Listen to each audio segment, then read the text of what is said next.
మీ జాతకం ఎలా ఉంటుందో తెలుసుకోండి. వెంటనే జేకేఆర్ గురుగారి అపాయింట్మెంట్ తీసుకోండి. గురుగారు నమస్కారం అండి.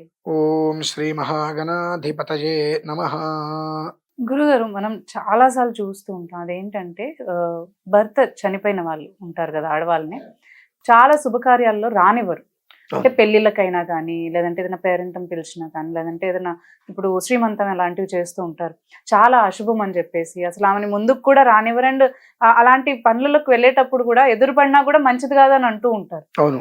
సో ఇది నిజంగానే అంటే అంత ప్రమాదకరమా? అంటే నిజంగానే అవాయిడ్ చేయాలంటారా వాళ్ళని అసలు? చాలా మందికి తెలియని ఒక రహస్యం ఉంది. అదేమిటి అంటే అమ్మా, గంగా భాగీరథి సమానురాలు అని వైధవ్యం ఎవరికైతే కనుక సంప్రాప్తమవుతుందో ఆ వైధవ్యం అనుభవించేటువంటి వాళ్ళని పిలిచే పిలుపు పూర్వకాలంలో ఉత్తరాలు రాసేటప్పుడు తమ్ముడు కానీ అన్నయ్య కానీ అన్నారు, గంగా భాగీరథి సమానురాలైన అక్కగారికి లేదంటే చెల్లెలకి అని రాస్తారు. లేదా వదిన గారికో ఏదైనప్పటికీ కూడా ముందు గంగా భాగీరథి సమానురాలు. అంటే గంగా భాగీరథి అంటే ఎంత గొప్ప పేరు అది. ఎవరికి ఉండదు ఆ పేర్లు తొందరగా. అంత గొప్ప స్థాయిలో వాళ్ళని మనం చూస్తూ ఉంటాం. కానీ చాలా మంది ఆలోచిస్తూ ఉంటారు, భర్త చనిపోయారు అని అంటే శాపం ఆవిడికి అది. అవును. ఎదురుగుండా వస్తే తట్టుకోలేరు, శుభకార్య నక్షత్రాలు వేయలేరు. వాళ్ళందరినీ కాస్త దూరంగా నీకు భర్త లేడుగా అన్నట్టుగా ఆవిడ మాటికి ఎక్కడో గుచ్చుతున్నట్టుగా వీళ్ళు చేసే చేష్టలు అలా ఉంటూ ఉంటాయి. ఒకవేళ పేరెంట్ పెట్టుకున్న వాళ్ళు ఇన్వాల్వ్ చేద్దాం అనుకున్న పక్కనున్న చుట్టుపక్కల వాళ్ళు ఆపేస్తూ నాకు అనిపిస్తూ ఉంటుంది. ఆవిడ కర్మ ప్రారంభం బాలేక ఆవిడకి వైధవ్యం వచ్చింది. ఆ మనిషిని నువ్వు కించపరుస్తున్నావు. రేపు నీకు వచ్చేది అదే కదా. రేపు నీకు సంప్రాప్తమయ్యేది అదే వైధవ్య యోగం. మరి ఎందుకని? నీకు సంప్రాప్తమయ్యేది వైధవ్య యోగమే.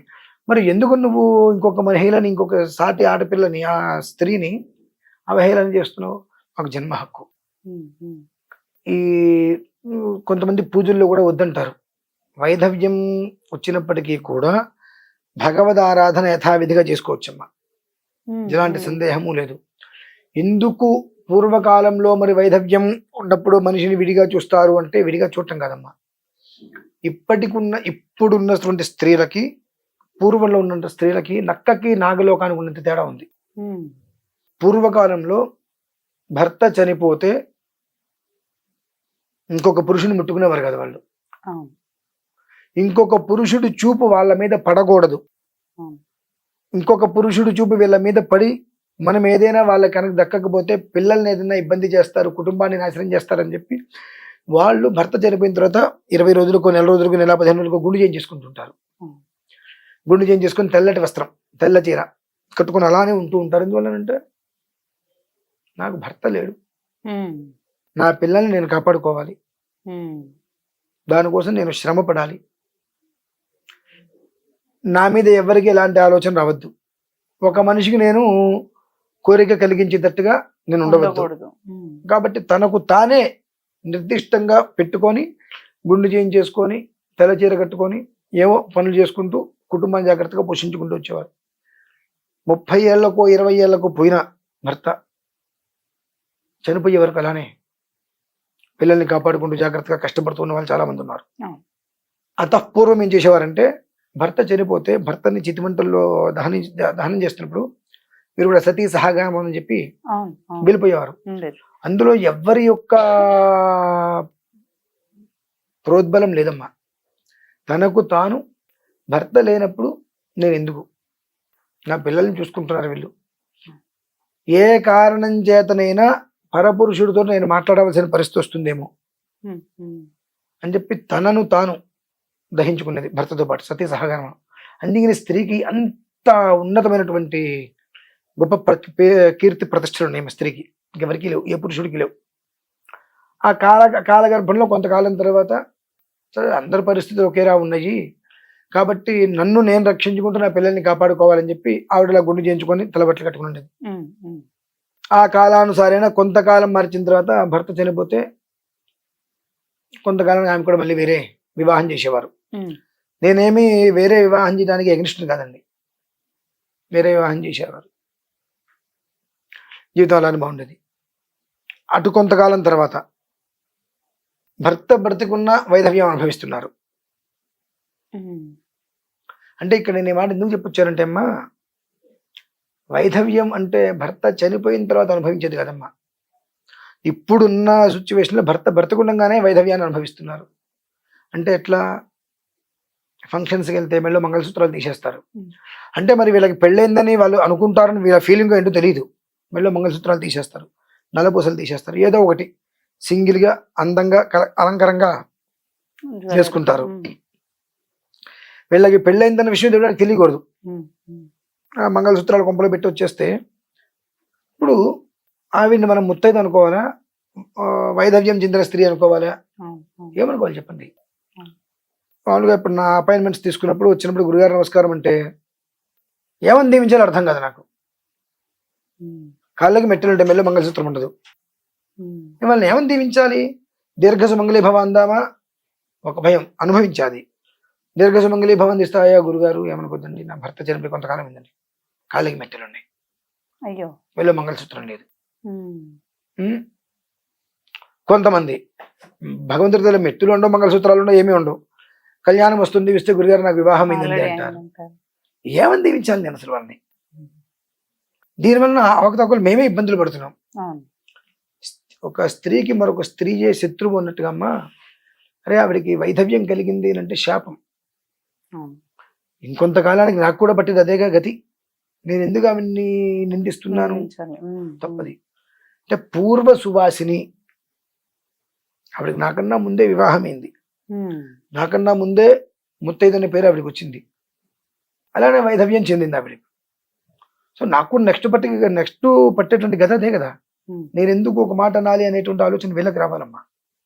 ఇట్లా వీళ్ళకి రానంతకాలము కూడా వాళ్ళు పడే మానసిక ఆవేదనకి ఎప్పుడైతే కనుక ఏ ఒక్క భర్త లేని వైధవ్య కర్మని బాధని అనుభవిస్తున్నటువంటి స్త్రీని నువ్వు ఇంటికి రావద్దు, నువ్వు అక్షతలు వేద్దు, నువ్వు రాకూడదు, నువ్వు దూరంగా ఉండని ఎవరైతే కనుక అంటారో వారింట్లో సుఖము సంతోషము ఆ రోజు నుంచి చిన్న చిన్నగా తగ్గిపోతాయమ్మా.